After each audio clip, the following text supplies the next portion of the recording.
پیارے بچوں، آج ہماری کہانی کا موضوع ہے تالاب کا راجا۔ ایک جنگل میں ایک چھوٹا سا تالاب تھا جس میں بہت سے مینڈک آپس میں خوشی اور اتفاق سے رہتے تھے۔ ایک بار ایسا ہوا کہ بارش نہ ہونے کی وجہ سے تمام درخت اور پودے مرجھانے لگے۔ دور دور کے جنگلی جانور نے اپنی پیاس بجھانے کے لیے اس تالاب کا رخ کیا۔ آہستہ آہستہ تالاب کا پانی کم ہونے لگا اور بہت سے مینڈک ان بڑے جانوروں کے پاؤں کے نیچے آ کر کچلے گئے۔ رہے سہے مینڈک اپنی جان بچانے کے لیے کسی اور جگہ کا سوچ رہے تھے، مگر وہاں دور دور تک کوئی تالاب نہیں تھا۔ ایک دن ایک جنگل میں کسی کالج کے طالب علم پہنچے جنہیں لیبارٹری میں تجربے کے لیے کچھ مینڈک چاہیے تھے۔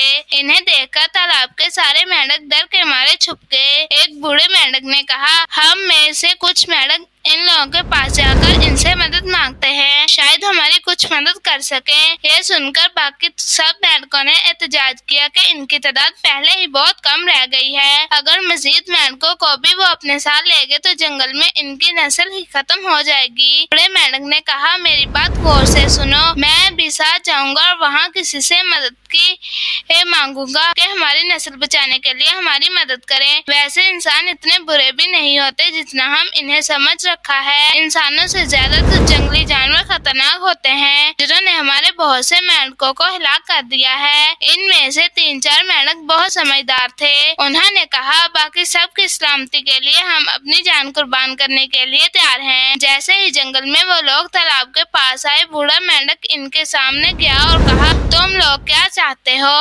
ہم ایک میڈیکل کالج کے طالب علم ہیں اور ہمیں تجربے کے لیے کچھ مینڈکوں کی ضرورت ہے۔ ایک طالب علم نے جواب دیا، ٹھیک ہے، لیکن اپنے ساتھیوں کے ساتھ میں بھی جاؤں گا۔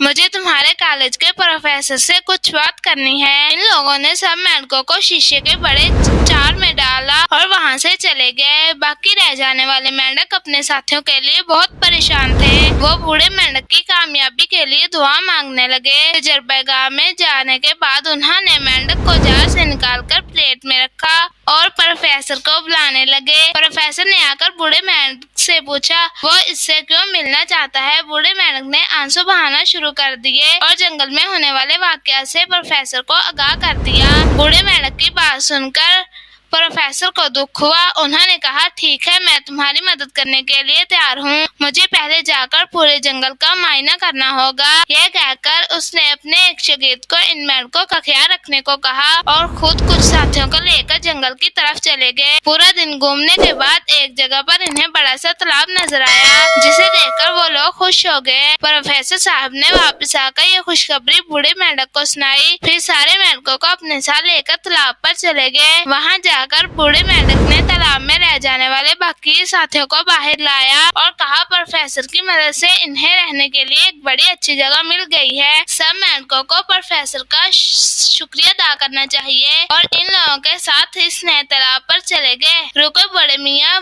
پروفیسر صاحب نے بوڑھے مینڈک سے کہا۔ بوڑھا مینڈک پانی سے باہر آیا اور سوالیہ نظروں سے پروفیسر کو دیکھنے لگا۔ پروفیسر نے اپنے ہاتھ میں پکڑا جار کھولا اور جس میں رکھے گئے باقی ساتھیوں کو بھی آزاد کر دیا۔ بوڑھے مینڈک نے اس مہربانی کی وجہ پوچھی تو پروفیسر نے جواب دیا، چونکہ تمہاری نسل ختم ہو رہی تھی اور ہم نہیں چاہتے کہ جس طرح بے شمار جانور دنیا سے ختم ہو گئے ہیں تم بھی مٹ جاؤ، اس لیے تمہیں تحفظ دینے کے لیے آزاد کر رہا ہوں۔ اب ہم کسی مینڈک کو پکڑنے یہاں نہیں آئیں گے۔